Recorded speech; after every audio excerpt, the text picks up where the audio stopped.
Well, the MAGA folks, of course, have been on a victory tour for the last 36 hours now, gloating in their media on Fox News and Newsmax and their podcasts and their YouTube channels, and affixing more Donald Trump flags to their pickup trucks and out there just celebrating the big old victory because, yeah, Republicans had a very, very good election cycle and Democrats did not.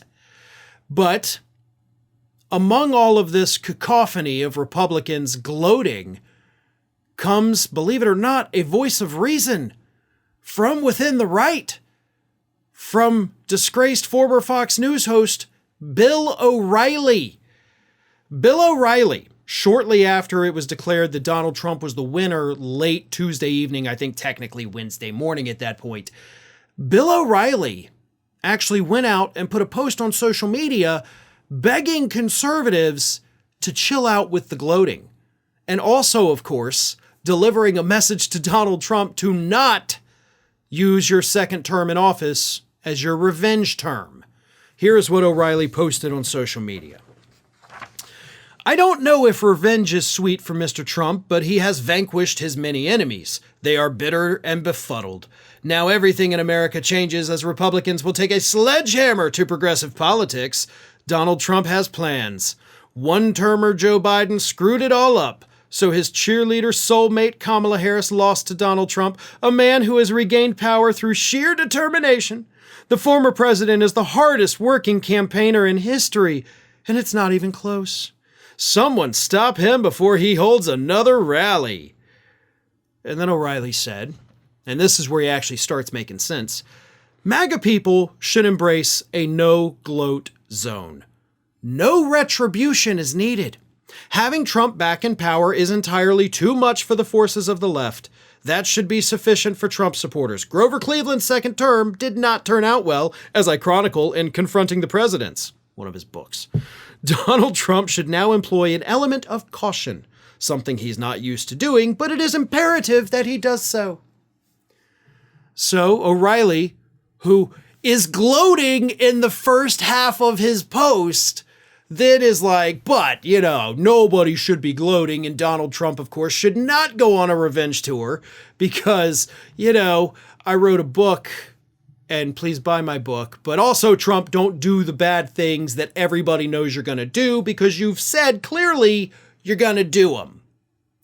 Well, unfortunately for Mr. O'Reilly, his former colleagues over at Fox News didn't get the memo to institute a no gloat zone. And so Wednesday morning on the Fox and Friends couch, the four hosts sat there gloating all morning. It began when Steve Doocy praised Trump for a clean sweep of battleground states, which, you know what? It happened. We can sit here, we can be bitter, we can be pissed off about it, but unfortunately that is the reality that we have to accept and we have to move forward. That is our only option. But anyway, co-host Lawrence Jones said she left her entire audience sitting there at Howard University, which I will also admit is kind of a bad move. Brian Kilmeade joined in. Hillary Clinton had to get a call from Barack Obama in order to concede. You have to concede you lost. I guess he didn't call this time. And then mockingly, Steve Doocy said, I wonder if George Clooney called. And Kilmeade said, right. Is he good at that? I don't even know what that means. But then Ainsley Earhart joins in and said, or Julia Roberts. And then Doocy comes back in and says, has anybody done a wellness check today on Barack Obama, on Nancy Pelosi, on George Clooney, on Oprah? Because I got a feeling they're not feeling as good as our next guest, Caroline Leavitt, of course, Donald Trump's campaign press secretary. Here's the thing.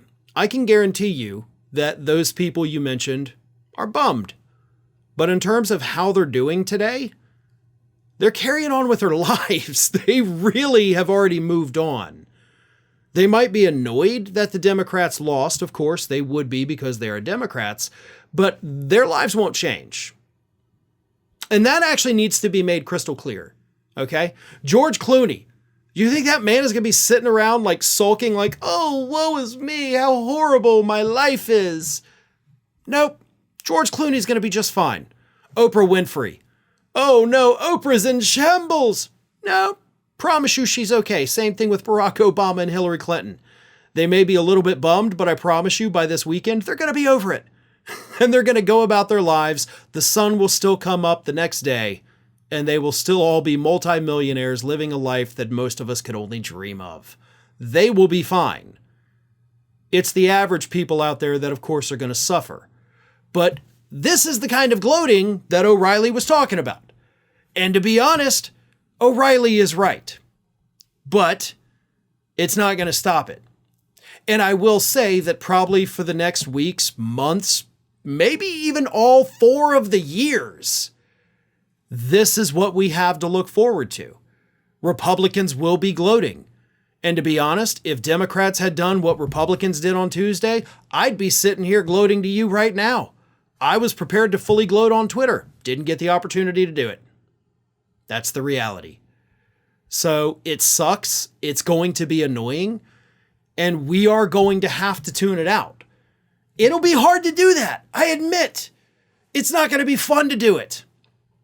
But stay off social media.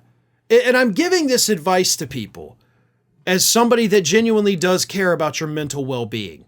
Because we have actually seen across the spectrum, by the way, on progressive channels, I have spoken to several other hosts, and I, of course, host 2 separate channels. There has been a mass exodus of subscribers over the last, day and a half. It started election night as soon as it was evident Trump was going to win. People just began unsubscribing. And, we didn't get hit as badly as some of these other channels that lost, David Pakman put on Twitter that he had already lost by midday on Wednesday, 10,000 subscribers. Because people are dejected, people are depressed, and people don't want to hear about this kind of stuff right now. So believe me, I understand that it is difficult. We don't want to hear the gloaters. We would love for them to follow O'Reilly's advice. Probably the only time I'm ever going to say follow Bill O'Reilly's advice. But they're not going to do it, and we wouldn't have either, so we have to accept it. But we don't have to see it. And if you don't want to see it, trust me, you're not going to see it on this channel. Don't worry. I'm not going to sit here and say, oh, these mean old people. And if I do, I'm going to call them out and make them look like fools. So the best thing for you to do, if you do need to take that mental health break, 1, don't abandon the people that are here giving you news and insight and sometimes a little bit of hope every day. Don't abandon us. Go abandon Twitter. Go abandon Facebook. I'd say go abandon Truth Social, but I imagine none of my viewers are on Truth Social. If you don't want to deal with the depressing side of it, then get rid of those other social media apps. Take a break. Do it. I promise you, you will feel better. I am actually also going to be taking a Twitter break, which I should have done as soon as Elon Musk purchased it. I'm not going to get on there. I'm not going to have the app on my phone. And it's going to be very hard for me because I do get a lot of news and video clips from there. But I'm going to do it because mentally I need it. So do what you need to do. But, and maybe this is a little self-serving, don't abandon the people that you depend on to get your news. And as I said, occasionally a little bit of hope. Because I'm still going to be here every day. And I'm hoping that all of you will too. Thanks for watching today, everybody. And don't forget, if you're not already, please do subscribe to this channel. We have fresh content going up every single day, and I would really hate for you to miss out on that. And speaking of missing out, if you're not following me across all other social media outlets, then get on it. You can follow the links in the description of this video.